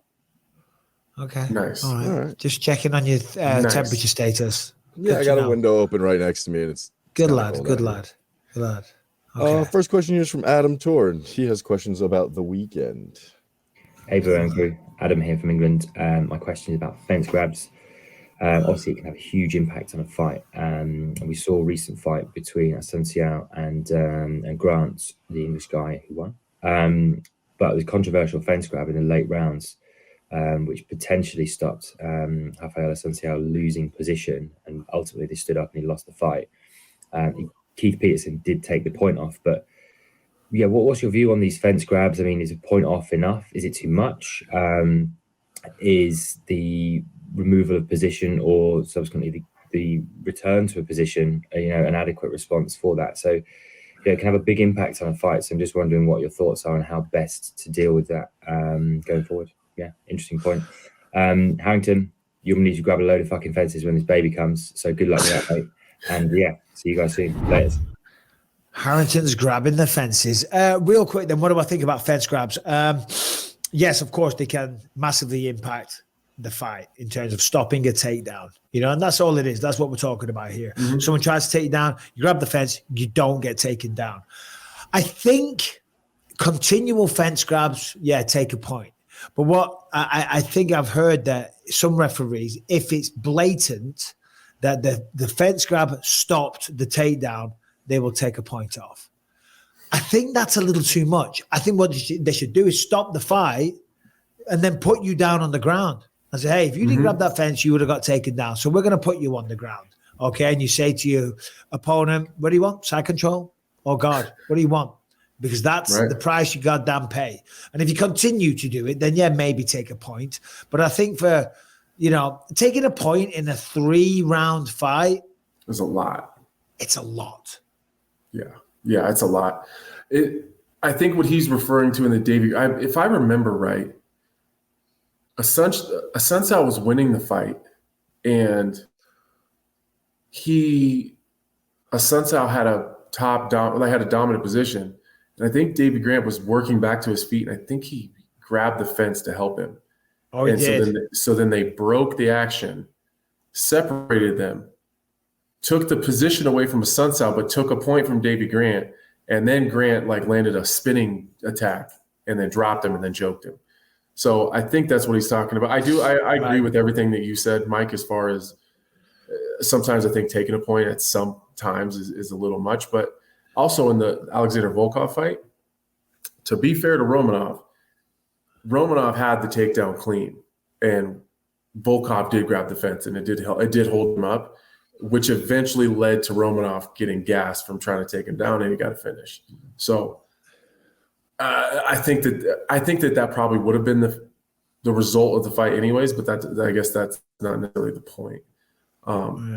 That might have been a situation where you, like you said, you got to stop the action, stop the fight, and take the position away, because obviously Romanov would have gotten that takedown very clearly had it not been for the fence grab. That was a pretty bad one. Yeah, I'm very annoyed. I didn't really see all of Davey Grant's fight. I was kind of in and out watching that one, but I think that's how it went down. I don't know. I'm not 100% for sure. No, I'm sure it is, but I'm glad you pointed that out, because I wasn't able to reference that. And apologies, Davey, if you see this. Trust me, I wanted to watch it so badly, but I was working. Because sometimes for some people it's just instinct, and yes, of course. Well, when you're falling, you grab. That's just part of it. A lot of the time, and I know this when I've done it, you don't consciously think, "Oh, I'm going to grab the fence." Right. You just do it because the adrenaline's flowing and all the rest of it. And it goes back to what I said before, trying to remain your emotions level-headed and all the rest of it. But it's hard, and you're fighting, and the adrenaline goes, and you grab the fence. Well, if it's a clear fence grab and it stopped the takedown, I say, put him on the ground. Stop. Down you go. Right. Side control or in guard. That should be the new rule. I agree. You're out of here. Yeah, no, you're out of here. Oh, come on. Yeah, I probably should. Strength and conditioning. You don't have to. Is that what you're going, strength and conditioning? Yeah, strength and conditioning. And what type of stuff will you be doing? It's a lifting day today, so it's more of a strength day. Heavy, low reps. Today will be heavy, low reps. Yeah. Lots of legs. No, this would be a full body one today. We kind of go over the place. Piss me off. Scott Prohaska, who I used to use, great guy, we're friends, and he's a very smart guy. The fucking squats and the sled pushes and the deadlifts and all that shit. And I'm like, and we do that on a Monday night, the first one. I'd say, can we do the leg one at the end of the week? Because you're not the motherfucker that has to show up to sparring tomorrow and get kicked in the legs, and you can hardly walk, and you don't sit on the toilet because your legs are so sore. You get to and then your ass cheeks hurt and you fall on them. You get halfway down to the toilet, and then you just have to aim and collapse because they're so painful. You can't fully control the sit down. You know this phenomenon, Anthony? You're speaking my language. Oh, God. I don't miss those days. I'll tell you, I do miss having a better six-pack, but I don't miss those days. All right, Anthony, enjoy the strength and conditioning. We'll let you get out of here, man. To you, Mike, and the boys and all the believers, I'm sorry. I got a jet. Training camp is a motherfucker. I'll be better. Get out of here. Hang up. Push the button. You're just dragging you're bringing the show down now. There he is. He's gone. Do we have any more? We do have another question. I was just going to say. Do we have Anthony, 2 more or 1 more? We got 2. Anthony can make it up to us by getting that W. That's what I'm saying. 100%. Exactly. Right. Let's do the 2 then. What do we have? All right. So next question here is from Caleb Young. He has a question about, staying in shape training. What's up, guys? Caleb Young coming to you from the farm in East Texas. Last time we spoke, I was about to propose, and now I'm engaged. So that's good stuff. But today I've got a question for Lionheart and the Count about sparring. I'm wondering how often should I be sparring as a new boxer? Max Holloway has talked about how he's cut way back on his sparring regimen. I think to save his brain cells, basically, because once you lose those guys, you never get them back. So, yeah, I've trained jiu-jitsu for several years, and I'm just getting into boxing, and I'm wondering how often should I be going those live rounds? I would hate to overspar and have early onset brain damage due to that and just get my head battered around too often and have to quit the sport early. Versus, I know I'm not Max Blessed Holloway. I know I'm going to have to get in there and do those live rounds to figure out what I'm doing and to sharpen up my tools. So where can the balance be struck? How much sparring is beneficial? How much sparring is detrimental? Yeah, thank y'all for the help. I appreciate it. And Anthony Smith, I really loved your segment last week in Vegas where you were sitting around the table with all of John Jones' other children. Anyway, love you guys. Much love. Thank you for all your help and all you do for us. Peace. Peace out indeed. I guess I must be invisible. No, good question. What is the correct amount of sparring? And this is highly debated all the time. You know, some people, like a Max Holloway, said they've eradicated sparring from their preparation. Some people say you got to train hard. You got to train the way that you're going to fight. You know, you got to remember Max Holloway is one of the greatest featherweights we've ever seen. So he's done a lot of sparring. He has the time, he has the experience, and he has the accolades to go with it, the money, the wealth, the fame as well. Sparring is absolutely necessary. You have to spar. It's as simple as that, you know, because sparring is the most tiring aspect of mixed martial arts. You're actually fighting. If you want to get better at tennis, football, cricket, whatever it is, go play those sports. You want to get better at fighting, you've got to practice the fighting. It's all well and good drilling. It's all well and good practicing the moves, but you've got to do it against a real live opponent that's trying to hit you back. You know, when you're with your pad man, your trainer, you can look all well and fancy on the pads doing these beautiful combinations, slipping the shots and all the rest of it, rolling under 1, 2, Try doing that against another man, though, that's avoiding you, that's avoiding your shots and trying to hit you back. That is a completely different kettle of fish, and you only get that ability by sparring people. You only get the ability to stay calm under fire by sparring. You know, when you go in there and you're sparring someone that maybe is better than you that day, or maybe he's just better generally, and you're having a tough time, you got to work on your defense. You got to work on staying calm. You got to work on everything, your footwork, getting away, just trying to survive. Because sometimes in a fight, you're in survival mode. Sometimes you've been rocked and your opponent's coming. You only develop those skills, that mentality, that maturity to deal with a situation like that when you've been through sparring. You know, but I remember many times sparring when I first started. I remember this boxer, and he was just bloody brilliant. He was so good with the hands, and it makes you better. And you don't get to feel his power or recognize his advantages until you put the gloves on and you say, spar, fight, whatever it is, you know, you're going to go round after round. It will get you in the best shape. It will get your timing great. It will get you'll get the feedback as well. You know, if you're generating power, you know, because you'll know if your shots are affecting your opponent. Now, that doesn't mean that you're going to try and knock your opponent out, because you should not be doing that in sparring. You should be training decently. You should have an aspect of your punches where it's hard enough to hit them, to make them to not want to get hit again, but not so hard that you're going to do damage, because you want to spar with this guy over and over again. If you get a good sparring partner, you want to rely on that resource a lot, you know, but that's the whole thing. You got to have a sparring partner that you can trust, a guy that when you do get tired isn't going to tee off on your face. Like I remember they call them, what did they call them? Shark tanks, they call them now, where I would spar and I would have a different man every minute. A different guy would jump in every minute for 15 minutes. And in fact, I've done it in some places where they change every 30 seconds. Well, every 30 seconds is stupid. Every minute, in fact, is stupid. The way I would do it towards the end of my training camp was every 2.5 minutes. The reason I would do 2.5 minutes and not a minute is because the round can actually unfold. You can create some traps. You can start to dictate a game plan. When it's just a minute, it's just a full-on sprint, and then the next guy comes in. And of course, you're going to get tired. And by the third round, you're blowing out of your ass. And you're going to have guys you can trust that aren't going to now go, look, he's exhausted, he's tired, he can hardly hold his hands up. And now I'm going to try and knock him out and embarrass him. Nobody wants that. But of course, the downside of sparring, though, because there is many upsides that I just went through. The downside is, of course, injury, short-term and long-term. Long-term, of course, you're adding to shots to the head. Short-term injury, clashing shin bones, cuts, you know, getting a bloody nose, a bust lip, catching someone with your elbow. Maybe you clash heads in sparring. That's a common one. So it's very, very dangerous, obviously, because of the injury side of things. But of course, long term is the main thing that you want to worry about. And it's a fine line. What is the correct amount? Well, you have to spar. You just got to spar. I'm sorry. If anyone says that you shouldn't spar, I disagree with that. The reality is this is a tough business. It's a really tough sport, and you've got to get ready for a fight by preparing for a fight, by sparring. And you have to train the way you're going to fight. If you don't do that, you're going to be exposed in the fight. You're going to get tired really quick. You're going to get shocked. You're going to get flustered. You're going to get overwhelmed. You're not going to know how to react in certain circumstances. You're going to panic when you're put in a bad position. That's why sparring and going through all of those things, they can be simulated. They can be controlled.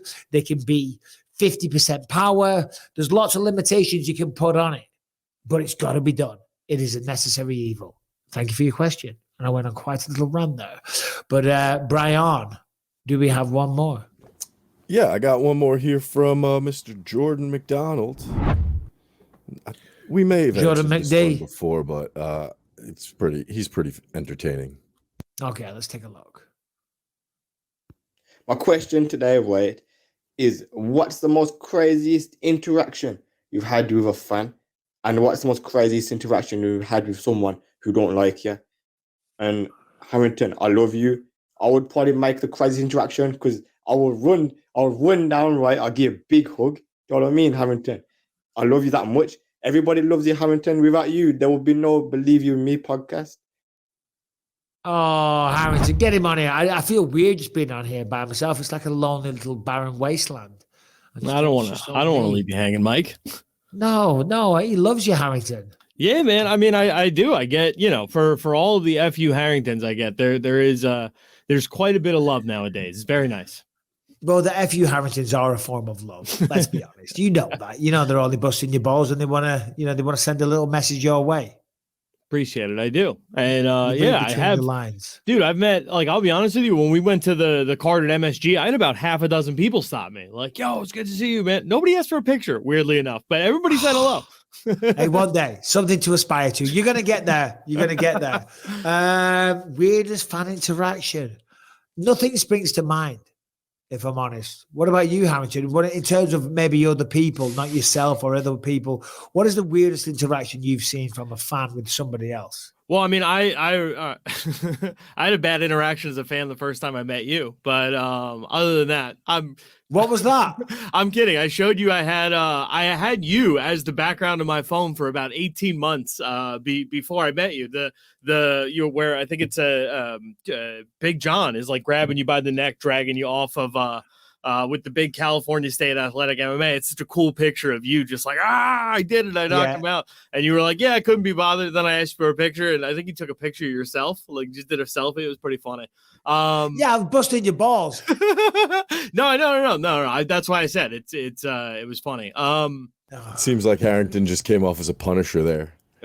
Yeah, he just trying to make me look bad. Yes, Brian? I have a pretty weird fan interaction with one of your fans when we were in Vegas that one time. There was a guy who ran up to us at the bar and was like, hey, let me take a picture, whatever. So I took a picture for you and for him with you, right? That's English. And then he was like, oh, let me get your number. He was texting me because I texted him the picture, and he was texting me for the next 3 days to come hang out. It was wild. Yeah. No, they do like to do that, though. I've been asked for my phone number all the time. I'm like, no, you can't have my number. Last week after the fight, after the pay-per-view, we went to a bar in Vegas, and there was 3 dudes, and I'm not sitting there talking about how famous I am or anything like that, but it's a UFC event, right? So there's UFC people everywhere. And we're having a drink, and I'm chatting away to Sean Shelby, and I can see there's 3, and they were only kids. I say kids, that might sound insulting. I'm not trying to be, but they were young. I'm a 44-year-old man now. And I can see them just staring, you know what I mean? And probably thought, they probably wanted to come and ask for a picture, but didn't have the courage or the nerves, or didn't want to interrupt me. They were being polite, But I could see, so I went over. I said, hey, what's up, boys? How we doing? You good? You good? And they were all like, like that. And there was a girl with them, and she come running over, and she like legit started crying her eyes out. Crying, she said, "You're my favorite person in the world," and all the rest of it. And so if you want, they said they watched the show. So if you three and that young lady, I give her a little like on her Instagram post because you can see the way you've been tagged and whatnot. Yeah, she was a very nice girl. And the three young boys, it was lovely to see. You know, for every for all the people that are out there that talk a lot of shit about mixed martial arts, there's a lot of people that really respect and value what they do. So what is the etiquette? Just wondering. For people who are watching this, what is the etiquette for coming up if somebody wants to get a picture or say hello to you? Do you know what I really love? And I get it that they all want to get a picture. I hate having these conversations. All right, I forget. No, it's fine. It's fine. We're talking about it. I'm just saying I hate having these conversations because it makes me sound like I think I'm so famous. And I don't think that one little bit. I'm a very normal guy, but people watch the UFC. But like, do you know what I really appreciate? When someone just comes up and like gives you a fist bump and says, "Hey, big fan, love your work," or whatever. I find that so cool, as opposed to them coming up and saying, "Can I get a picture?" It's like, yeah, we can. Yeah, I tell you, when I'm somewhere where no one knows anything about MMA or whatever, you know, or if I'm in the gym or somewhere like that and I'm just doing my thing, and then someone spots you and they want a picture, I don't mind doing a picture. But the problem is in that kind of situation is that I feel like a dick. I feel like I'm being center of attention. You know what I mean? Like the other day I was waiting for Lucas. He flew into Vegas with his friend, Johnny. And I was picking him up at the gate. Unaccompanied minor, so I had to get a pass and walk through the freeway. So I was waiting at the gate and there's a bunch of people all queuing up there. So one guy wanted a picture. I said, yeah, sure, no problem. But then everyone else starts looking back going, "Who are you? What do you do? Let me get a picture." I'm like, "You don't want a picture?" They're like, "But you're famous." I'm like, I'm not famous. And you don't give a fuck who I am anyway. So why are we going through this charade? Anyway, conversations like this are very cringe. When's the baby due, Harrington? Not long now. Yeah, less than 10 days. It's a week and a half yesterday. So it could be the doulas on Friday said literally any day she wants to come. She's ready. Yeah, no, it is. It's literally any time. I mean, Callum was 9 weeks premature, you know, so you could be literally any day now. And let's remind the viewers and the believers that you're the reason that the live BYM tour isn't happening in London this weekend. Boo. Man, you had to bring that up. Bring that up. You know, well, as that guy said, the show wouldn't be the show without you. We can't do that. We can't go, you know, half cocked. That's a good way to put it. Well, I appreciate it. Yeah, I mean, 3/4 is still pretty good, but I appreciate that I'm that valuable that we called it. Well, anyway, we're going to do a big in-depth preview of the pay-per-view this weekend, talk about all of that stuff. Leon Edwards, Kamaru Usman, big, massive fight. I'll be in London, so we're going to pre-record it, but it will be dropping on Thursday. See you there.